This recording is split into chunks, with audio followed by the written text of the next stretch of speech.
How's it going, guys? It's C-RadTV at the NXT Takeover WarGames II review. So yeah, how about we go ahead and jump right into it.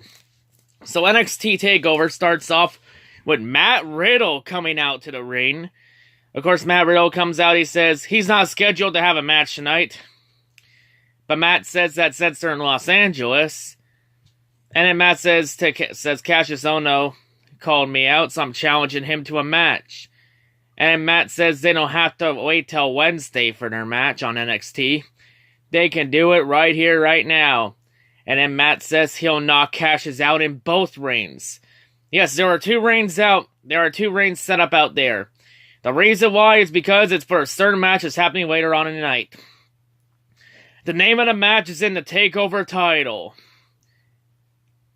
Alright, now you should figure that out. So next up, Cassius Ohno comes out to the ring. So Cassius comes out, Cassius calls Matt Riddle stupid, and then says that Matt isn't ready and he's way in over his head. And then Cassius says he'll beat Matt and expose him for who he is. And then Cassius says he'll break William Regal's new shiny toy. So here's the match. No highlights, because this is the match, literally. So bell rings. Matt hits a jumping knee on Cassius Ohno. Matt Riddle gets 3 count for the win. Match ends within 5 seconds.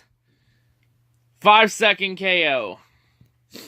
So, an impromptu match is a squash match. This is a terrible way to start off a takeover. Like, seriously, you got us all hyped up for this match just to have it end in 5 seconds? What a waste of time. This was the first 10 minutes of the show. Like, what a complete waste of time. God damn. We could have done something better than this, or they could have actually had a better match. But yeah, I guess this means Wednesday is the rematch? We'll have to wait and see. You know, we really haven't had a bad match at TakeOver at any time. But you know, there's always a first for everything. Oh, so yeah, this squash match is going to take away points on the final rating. But yeah, let's continue on. Hopefully the rest of this card can rebound. So after that squash match, we go back to our regularly scheduled programming. Next up is our 2 out of 3 falls match for the NXT Women's title. Shayna Baszler defends against Kairi Sane. Highlights of the match. Kairi's missile dropkick in this corner to start the match is good. Kairi's 2 spinning neck breakers were good. Kairi's baseball sliding clothesline was good, along with her flying kabuki elbow off the apron. So then after that, Maria Shavia and Jessamine Duke of Shayna's Horsewomen would interfere while the ref wasn't looking. And then after that, Shayna would then lock into Coquina Clutch on Kairi Sane. Kairi would tap out, giving Shayna Baszler the first fall. So Shayna's now up 1-0 in this match. So then, continuing on to the next one. Shayna's high knee was good along with her Pride promotion. Kairi's DDT on the apron to counter a Shayna suplex is really good, well executed. Kairi's elbow off the top rope on the Shayna, Maria, and Jessamine outside the ring was well good. Very well executed. Then Kairi would hit the insane elbow in the ring on Shayna Baszler. Kairi gets the 3 count, giving her fall 2. So now the match is tied 1-1. So then, to the third and final match. Kairi's would hit 3 spears right off the bat after. Kairi's roll-through powerbomb to counter a gut wrench was really good. Kairi's Alabama Slam was good. Jessamine Duke and Maria Shavir would attempt to interfere again. That would prompt Dakota Kai to come out to the aid to try and even it out. But it looks like the numbers game was about to catch up. Io Shirai would come out and she hit the sunset flip off the top rope outside the ring onto everyone outside, Dakota, Maria, and Jessamine. See, if anyone doesn't know, Io Shirai was the finalist in the Mae Young Classic. But while that's all happening, Kairi would then hit a second insane elbow off the top rope onto Shayna. But right after Kairi hits it, Shayna would then roll up Kairi. Shayna gets the 3 count for the win to retain the NXT Women's title. So Shayna wins 2 falls to 1. Really good match, and that was a really good counter. Like, she took the elbow and then immediately rolled Kyrie up. Good heads-up wrestling by Shayna. But yeah. So after we go to from commercial break, we find out that X-Pac is in the crowd with his dog. So, okay. I don't know how to feel about that. So continuing on, next up, we get to our next match. Aleister Black versus Johnny Gargano. So Johnny does his normal traditional entrance.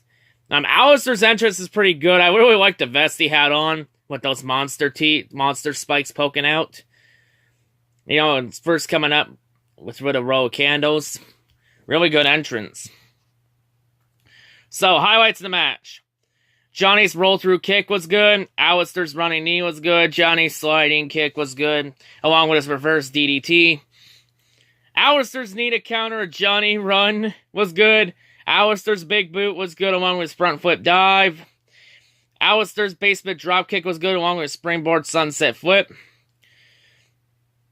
Johnny's step up enziguri was good, along with Aleister's super kick. Johnny's suicide dive right into a DDT was well executed. What a sequence there. Like, Johnny hits a suicide dive, then immediately into a DDT. Very well done. Johnny's slingshot DDT was good. Johnny's running step up enziguri was good, along with his reverse Hurricane Rana. Aleister's running knee was good. Aleister's knee then to counter a Johnny slingshot was good. Aleister's springboard double knee drop was good. Then we have Aleister hit a roundhouse kick followed by a German suplex. That would only get a 2 count. We then get some near falls in this one. Next up, Johnny's single arm Hurricane Rana into a Gargano escape was good. Aleister was able to get to the rope. Johnny's super kick followed by a running knee was good. That would only get a 2 count, so another near fall. Aleister's knee to counter a Johnny suicide dive was very well executed, on point. Good job. Johnny's roll up the counter a Black Mass, and then right into a Gargano escape when Aleister would kick out was good. But Aleister was able to get out of it. So then Aleister hits a step up knee followed by the Black Mass. But Aleister would not go for the 3 count immediately, as Johnny was still standing on Aleister's chest. So then Aleister would then hit a second Black Mass. Aleister gets the 3 count for the win. A very good match. Really great match, not gonna lie. It was really good. So yeah. Of course, though, after we come back from commercial break, they also show the American Red Cross thing. Because of the California wildfires. Since they are in Los Angeles. So yeah, real quick though, before I continue on, I want to give my thoughts and prayers and sympathies to everyone that's been involved with the California wildfires. You know, my thoughts and prayers are with you. Hopefully everyone that's been affected by this, you can all stay strong and move through this. But yeah, continuing on. Next up, we get an NXT title match. Tommaso Ciampa defense against the Velveteen Dream. So Velveteen comes out. He comes out dressed as Hollywood Hulk Hogan. And then Tommaso Ciampa, of course, comes out to that badass theme song of his. So highlights of the match. Tommaso's belly to back takedown was good. At one point right off the bat, Velveteen would lose his Hollywood headband. Tommaso would grab it. So then Velveteen gets out of the ring and then grabs Tommaso's NXT title. So we have a dick measuring contest. Interesting. Continuing on, Velveteen Dream's body slam was good along with his drop kick.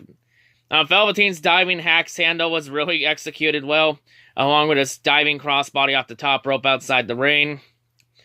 Tommaso's running knee in the corner was good, along with his neck breaker on the top rope. He would actually use the top rope as a springboard. Tom's running knee while Dream is on the Spanish announce table was good. Velveteen's neck breaker was good. Velveteen would then do a Hulk Hogan comeback. He would do Hulk Hogan's comeback, which would be the 3 punches, Irish whip off the rope, into a big boot, And then Velveteen would hit 3 Hulk Hogan-style leg drops. Continuing on, though.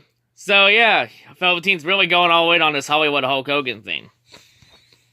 So, continuing on, Velveteen would then do the Spinebuster Slam, which was good, along with his diving crossbody. Velveteen would then walk in a figure 4 leg lock on the ring post on the Tommaso. Tommaso a tap out, however, that was in the ring corner. So that was an automatic rope break, so that tap out does not count. Velveteen's suplex over the top rope outside the ring was very good. So get back in the ring. Velveteen would almost hit was going for a super kick on Tommaso. Tommaso would roll out of the way. Velveteen almost hits the ref, but Velveteen stops at the last second. So then Tommaso rolls him up, but the ref will catch Tommaso grabbing a fistful of tights when the count's at 2. And so the count becomes void. Holy shit, we got a referee that knows how to do their job right. Holy shit. Maybe these NXT refs can come up to the main roster, because the main roster refs usually suck ass. So then Velveteen grabs a distracted Tommaso and hits a Dream Valley driver. That only got a 2 count. Tommaso then hit the Project Ciampa. That only get a 2 count. So then Tommaso grabs the NXT title and brings it into the ring. He'd lay it down. So then Velveteen would then hit a twisting DDT onto the title. Oh no, the beautiful title. It got hurt again.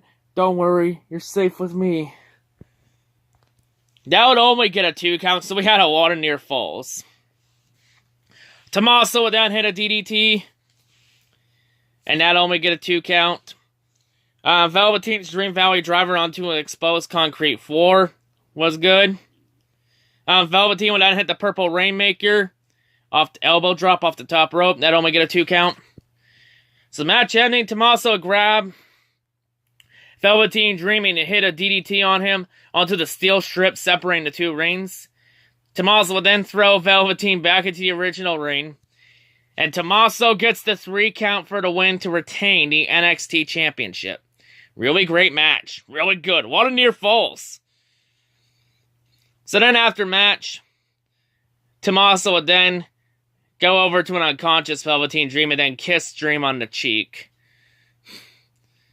And then Tommaso leaves the ring. So then at the commercial break, we then find out that Nina Strauss is in the crowd, that one female guitarist from Alice Cooper. So yeah, she also has one of the theme songs for the pay-per-view. But yeah. Alright, next up is the main event. The match known as War Games. There is a lot, and I mean a lot, to talk about in this match. Because this matchup took almost 2.5 pages, took around 2.5 pages of notebook to write. There was a lot that happened in this match. So, for anyone that doesn't know War Games, I'll explain the rules. Simple. There are 2 teams. There are 2 teams that are locked in a cage. 1 member from each team start the match. Every 5 minutes, after 5 minutes, a competitor from Undisputed Era will enter the match. Then after 3-minute periods, all 3 members from each team will enter the match.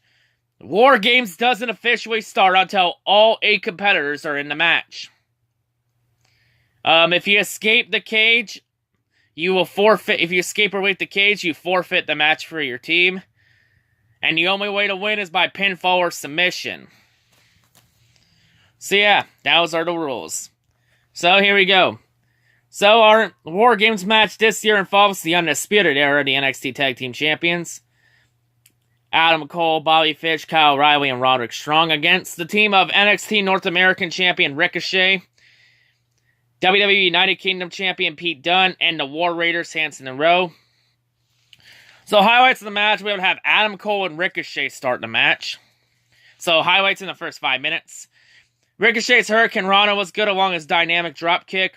Adam's backstabber in midair, while Ricochet was trying to go for a sunset flip. That was really well executed on point. Adam's fireman's into a neckbreaker on the knee was good. Ricochet's missile dropkick was good along his springboard European uppercut from ring to ring. So after 5 minutes pass, Kyle O'Reilly of the Undisputed Era enters, because Undisputed Era, remember, they have the advantage because they won that match, because O'Reilly won that match on Hanson on the go-home NXT to get advantage for WarGames. So yeah, highlights in the next 3 minutes. Ricochet's step up and Saguri was good, along with Kyle's Dragon Screw leg whip. Adam's jump kick was good, along with the Undisputed Era's double team fireman's neck breaker. So after 3 minutes, Hanson of the War Raiders enters the match. So highlights in the next 3 minutes. Hanson's side slam was good, along with his power slam and his splash in the corner. Hanson would actually hit 11 straight splashes in the corner. Both Adam Cole and Kyle O'Reilly respectively. He hit one, run and hit the other, and so on. 11 times. So yeah, really great cardio out of Hanson. Hanson's double buckle buster in the corner to both O'Reilly and Cole was good. Ricochet's leaping shooting star press where he leap off of Hanson's back was really well executed. Great teamwork. So after 3 minutes, Roderick Strong enters the match. So highlights in the next 3 minutes. Roderick's drop kick was good, along with his 2 step-up knees. Roderick's 2 Uranagis were also good, along with his backbreaker and angle slam. And Kyle's knee drop was also good. So after another 3 minutes pass, Rowe of the War Raiders enters the match. So highlights in the next 3 minutes. Rowe's overhead suplex is good, and along with his running knee and his slam while a sleeper was locked in. And then Rowe's powerbomb power slam combo was really good. So after another 3 minutes, Bobby Fish of the Undisputed Era enters. So now all 4 members of the Undisputed Era are in the match. However, once Bobby Fish got released from his cage, he grabbed the chain and lock from the ref. He'd rip it out of his hands, and then he'd go and he'd attack Pete Dunne in his cage. And then he'd lock Pete Dunne in his own cage with that lock and chain. And the key for it, Fish would take it and then throw it into the crowd. So then Bobby runs to the ring, and Bobby grabs 4 chairs and throws them into the ring. So of course the chair shots were good from all 4 members respectively. One highlight though, Roderick's choke slam into the chair was good. So after 3 minutes, Pete Dunne is still locked in his cage.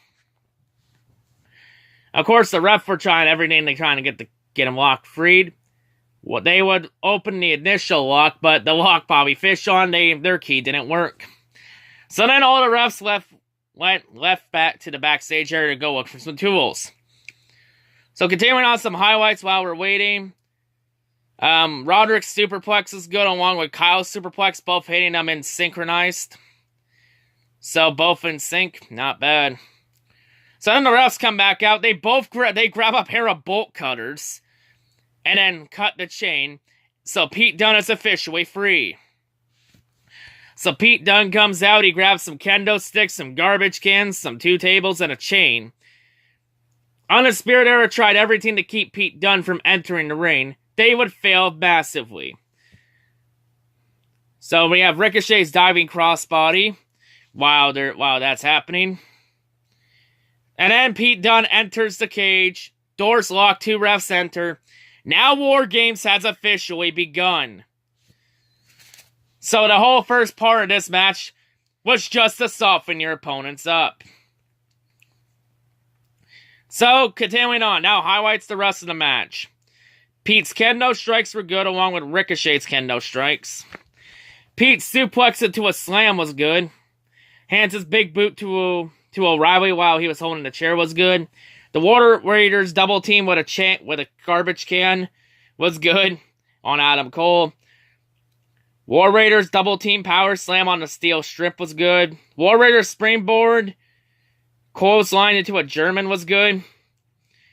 Roderick's fireman's into a knees were good. Adam's backbreaker was good, along with Pete's German. Pete's enziguri along with roll through into a knee bar was really good. Pete would walk in a Kimura on Kyle O'Reilly with the chain wrapped around his arm. So then on the spear would do walk in an ankle lock. with the chain. Kyle O'Reilly would have the ankle lock, and then Roderick Strong would do a camel clutch with the chair. And of course, the rest of the Undisputed Era was trying to keep the others away from it. But Hanson would have an idea. He would throw Ricochet into the other ring to free that wall. So then Ricochet hits an avalanche Hurricane Rana from the top rope, followed by a Pete superplex. Also in sync, well done. War Raiders would then hit a pop-up power slam. Bobby would spear Hanson through a table. Actually, no, it's Rowe, actually. He'd spear Rowe through the table. So we have one table destroyed. So then we have Roderick's jump knee, which was good. Hanson springboard splash through a table was good on to Kyle O'Reilly. But Roderick Strong would break up the pin with a trash can. So then we have a big sequence here from the top of the cage. So Hanson would hit a double choke slam. In that same sequence, the Undisputed Era would hit a springboard side suplex, followed by Rowe and Pete superplex off the top of the cage. So great sequence there for that there. Ricochet start to Ricochet off the top of the cage was really good on the all 7 men. Bobby's double leg through the middle rope was good. War Raiders side slam and leg drop was good. Combo was good too. Undisputed Era's leg sweep running knee was good. There were a few near falls in this match. Hanson's double elbow was good. Adam's knee was good along with his DDT. Adam would hit the last shot on Pete Dunne, but that would only get a 2 count. So then Pete Dunne would hit the bitter end, and then Ricochet would follow it by hitting a 450 splash on Adam Cole. Then Pete and Ricochet would both go for the pinfall on Adam Cole. Both of them get the 3 count for the win. So Pete and Ricochet's team are victorious in War Games. So then after the match, Pete Dunne and Ricochet would climb to the top of the cage, and both of them would pose with their titles on the top of the cage. And that's how we end NXT Takeover. War Games 2. Overall, really good match. Really great. Easily the War Games match is a contender for Match of the Year. Really great, really well done. Like, really, the show started off bad with that squash match, but the rest of the card made up for it. And this was a really good ending. Really great match. And actually, if you look at my predictions, I actually got every match right, so it's a clean sweep for me. So yeah, get the brooms out. But yeah, overall, I'm going to give TakeOver an 8 out of 10. I would have gave it a 10 out of 10 if we didn't have that squash match. Like I said, that squash match is going to take away points, so it's going to take it down to an 8 out of 10. Still, really great TakeOver event. TakeOver probably the best event of the weekend. But yeah, that's all I got to say. Survivor Series Sunday. What will happen there? We'll have to wait and see. But yeah, hope everyone has a great day, and yeah, peace out.